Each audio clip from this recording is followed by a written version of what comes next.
We are now just 1 week away from that fantastic series that's going to begin between the South African Springboks and the New Zealand All Blacks. The first game being played at Ellis Park in Johannesburg in this year's 2024 Rugby Championship. And I'm starting to feel a little bit like a 12-year-old at Christmas with this one. It's going to be absolutely fantastic.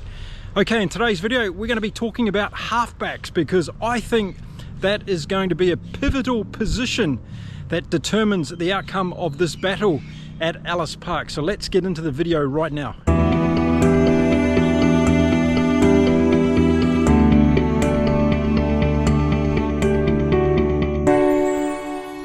G'day and welcome to Inside Rugby with Mark. Now, over the last few days we've had a whole lot of new subscribers join this channel, which is absolutely fantastic. So for the benefit of all the new people here, just a quick intro.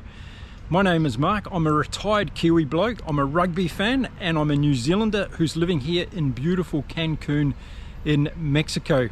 Now, my ambition with this YouTube channel is very simple. All I want to do is play a small role in helping the great game of rugby across the world to grow. I don't want to become a YouTube careerist or anything like that.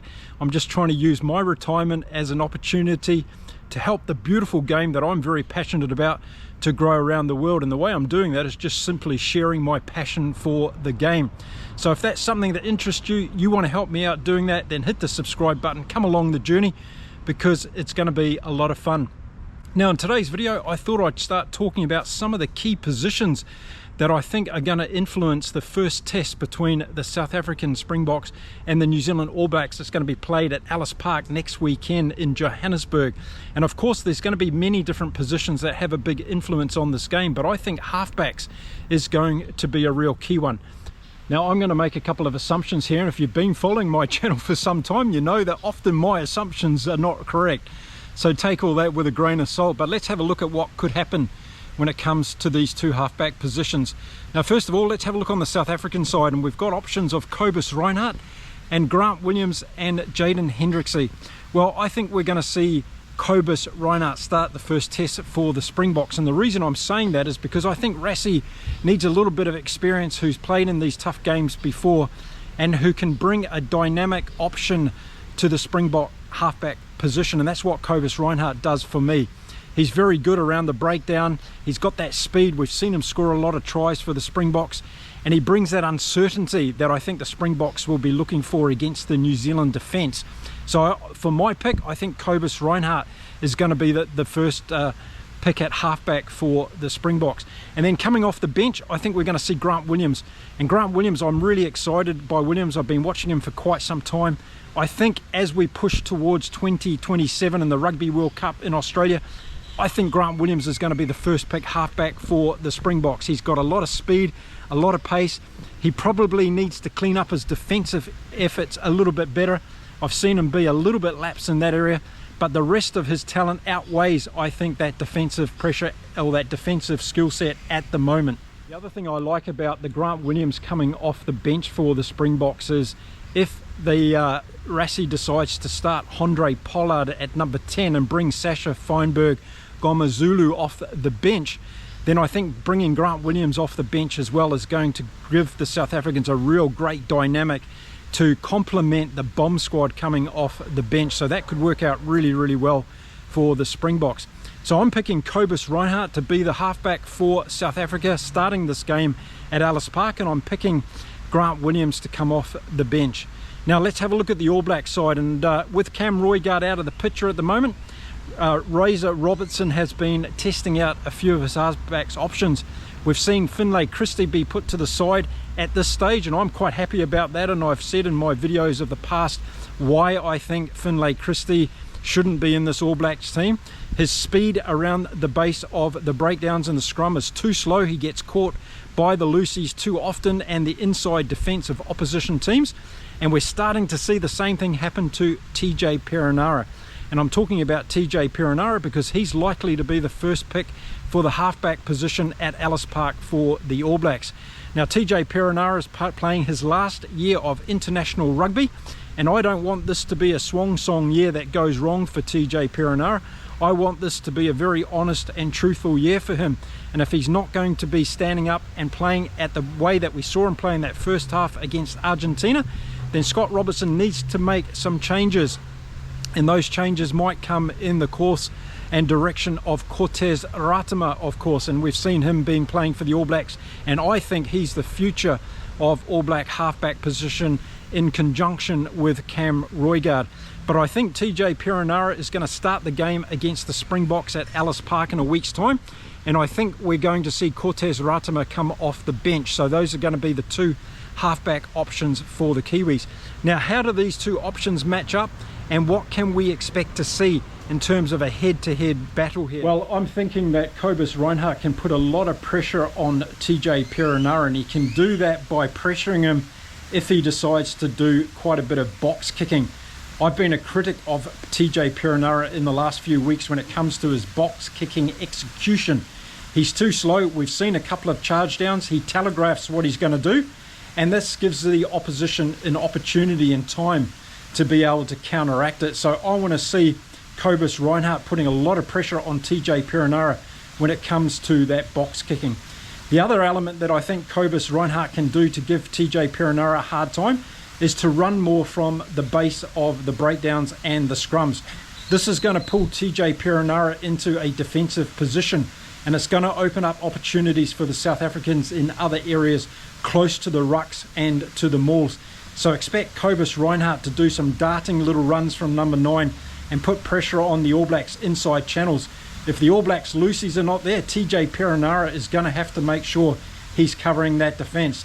That's going to leave options for the Springboks over top of the All Black defence, and we might see some clever little chips from the Springboks to open them up just behind the gain line, and that would be very interesting to see. So that's an area where I think Cobus Reinhardt can put some pressure on TJ Perenara. Okay, so what does TJ Perenara need to do to get on top of Cobus Reinhardt and put some dominance over him? Well, we need to see him play like he did in that first half against Argentina. Even though I've been critical of TJ Perenara, I'm big enough to say that he had a fantastic game in that first half against Argentina. He brought intensity, he brought speed, and he looked good when the All Blacks were going forward. Now, this is something that a lot of you have commentated on in the comments of my channel. These players look good when they're going forward, don't they? So what happens when the All Blacks have got pressure in the forwards and these guys are going backwards? And we've seen All Black teams of old with Aaron Smith and David Kirk and even Sid Going and all the way back there through halfbacks, where we've seen those guys having the ability to control the situation when the All Blacks are under a lot of pressure. And that's something they're going to face at Ellis Park. So TJ Perenara and also Damian McKenzie, I've talked about this before, he looks good when the All Blacks have got plenty of time, but when he's under pressure, things start to go awry for the All Blacks inside channels. So TJ Perenara is going to have to bring that intensity for the whole time that Scott Robertson uses him in this game, whether it be 40, 50 or 60 minutes. He's going to have to make sure he played like he did against Argentina. If the All Black forwards are on the back foot, TJ Perenara needs to be fast. He needs to execute those passes to get the ball out to Damian McKenzie and perhaps Beauden Barrett to be able to clear and exit from the All Blacks 22. That's going to be a critical part of the game. So there's a lot riding on TJ Perenara in this game in terms of him being able to execute at speed. So watch out for that. I think it's going to be one of the determining factors in this first test match between the Springboks and the All Blacks. Then we've got the two halfbacks coming off the bench. So let's look at Cortez Ratama for the All Blacks. I've been really impressed with this young guy. I think he's a really, really good player. He's got an air of Aaron Smith about him for me, which is very good. He's got a lot of pace. He can read the game well. And we've seen him score some very good tries as well. So a little bit like what I was talking about with Cobus Reinhardt.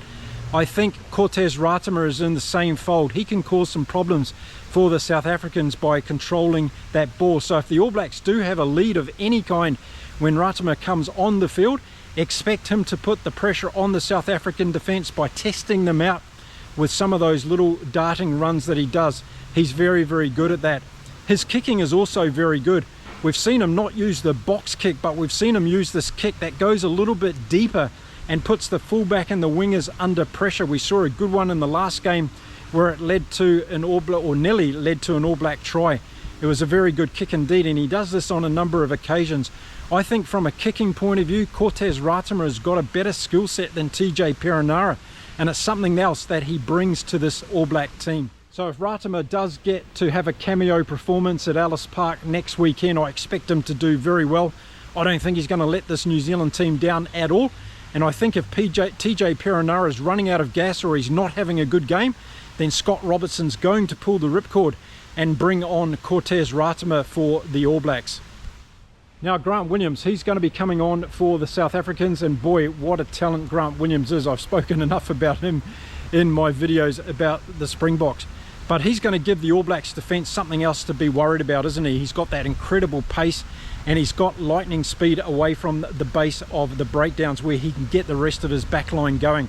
So I think with a tiring All Black backline and also forwards, we're going to see Grant Williams do some potential damage here. Now whoever's on the field at the time for the All Blacks at halfback, it could be Cortez Ratama. I expect that to be a really interesting battle. Two young guys that are trying to cement their place in their respective teams, going at it at each other. It's going to be one of those matchups that I'm really looking forward to watching in this series.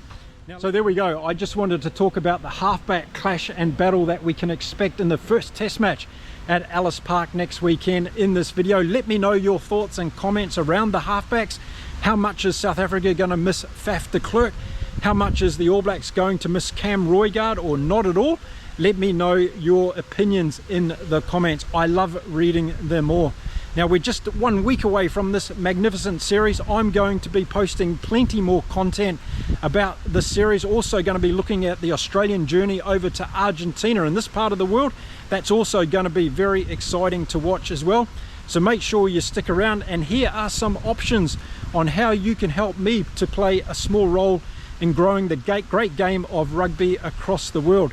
Choose one of these or a couple of these options to help me.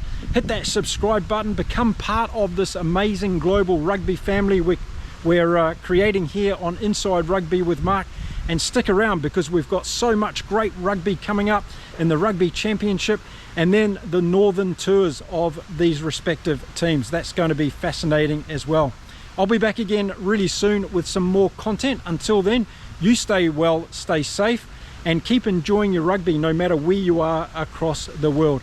Thank you very much for watching my videos. I'll see you again very soon. It's time to say adios from beautiful Cancun in Mexico. Until next time, bye for now.